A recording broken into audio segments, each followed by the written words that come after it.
And he has a few words he wants to say right quick. Irving? Carl, thank you very much. Thank you. Come on over here. Speak loud. Yes, sir.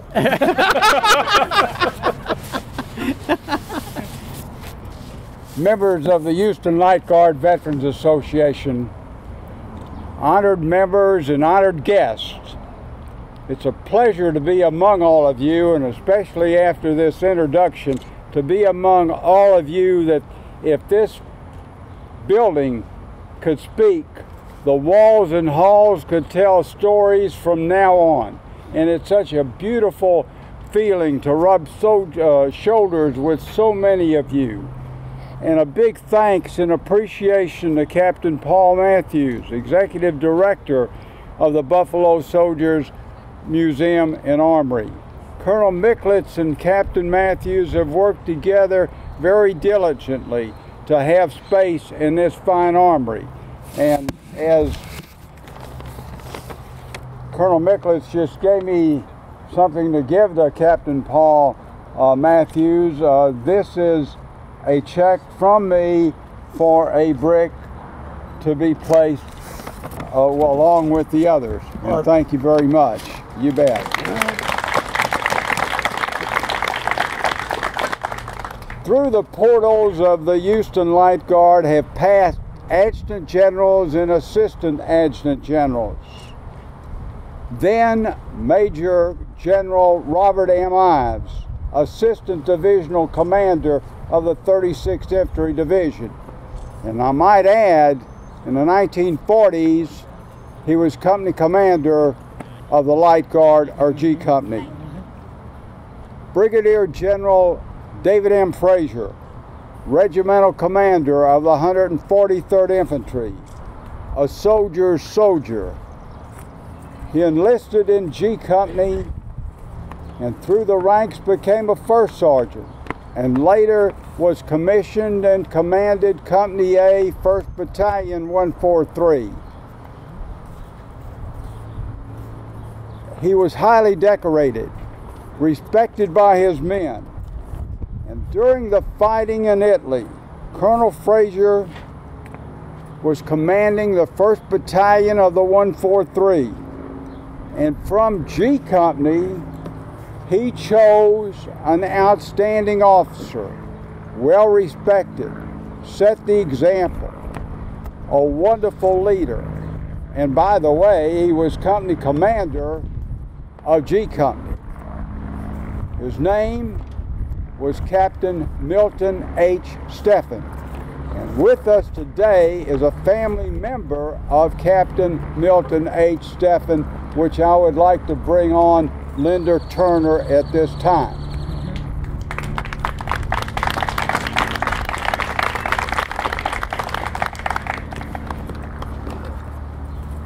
You want me to talk?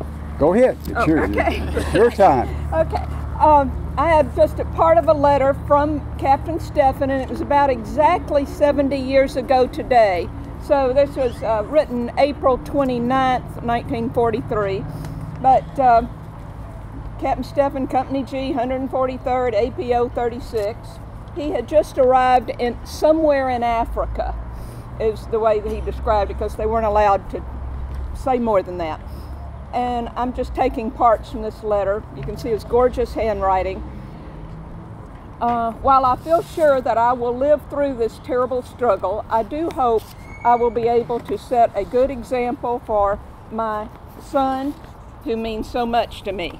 If I should die in this tumultuous times that must necessarily lie ahead, I would so much like for Milton Jr. to be brought up with a love for his father, and in turn do his best toward making America the land where all men have a right to live and love a life of decency. I would so much like for him to become a man of influence in our land. Teach him that second best is not good enough. And by the way, this was written to my mother. I'm the product of the post-war marriage. Let's see, I'll skip a paragraph here. Someday, surely I will be called upon to lead a group of men in battle who will do whatever I ask to be done. 17 of these boys are going to be fathers in August. Can you imagine? All of them want to come back as much as I do, I and others.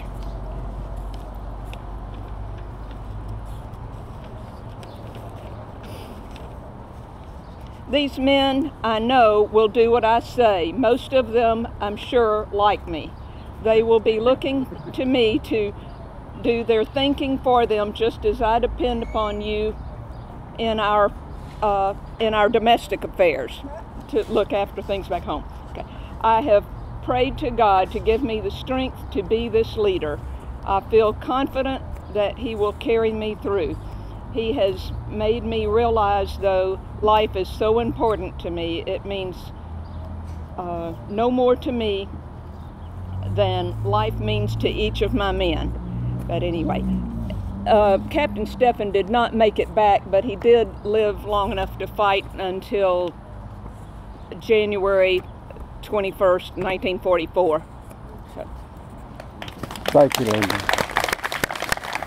Yes, Colonel Frazier was bringing Captain Stephen over to his command to become his executive officer and a promotion to major. Within a few days, fragments from a German mortar shell damaged Colonel Frazier's hand immensely. And a few days later, men were pinned down at the Rapido from the 1st Battalion, and without hesitation, Captain Stephen went to their aid and was killed by enemy fire. Next, in the Houston Light Guard, was a private that enlisted. His name was Colonel Albert C. Seasmuth, who later commanded the 2nd Battalion of the 143. And next, there was another colonel. His name was Carl Micklitz. He enlisted as a private, and through the ranks, he commanded G Company, taking the unit to jump school, airborne, all the way. Plus many other assignments through his career. A fine leader, a great soldier, and well respected. And in addition, being president of the Houston Light Guard Association for many years. His lovely wife, Lucy, was always there to help. Lucy, where are you, dear? You want to say something?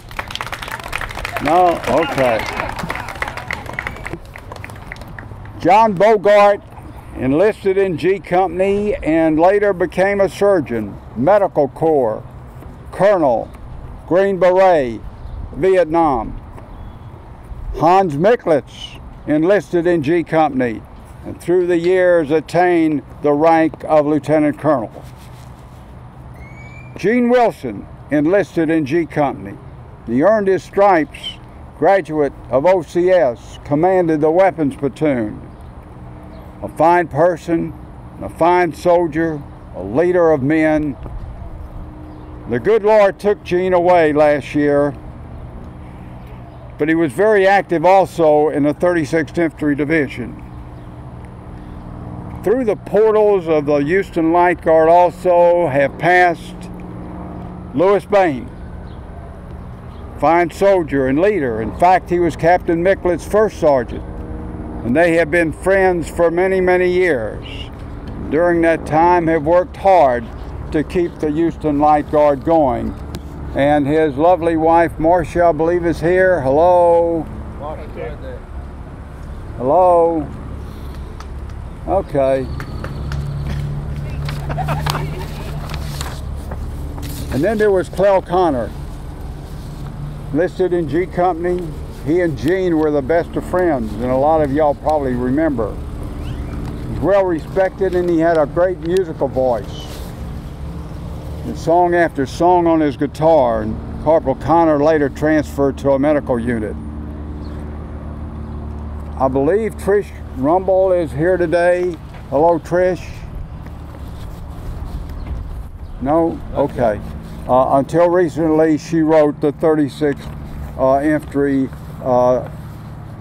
Association newsletter. I had the honor to serve with many of the above mentioned on a platoon and company level. We were lean, mean, and we were a fine fighting machine. I would have gone to hell for all my men. And whatever our mission, we always came back with a superior rating. And this takes leadership, discipline, teamwork, and esprit de corps. Yes, the years have gone by, and many of you here today have followed that great tradition of the Houston Light Guard. And if the walls and halls of this armory could talk, what wonderful stories. If we will bow our heads for a moment to pay honor to our dear friends who have gone to their eternal rest, gone but never to be forgotten. Listen to the sounding of taps.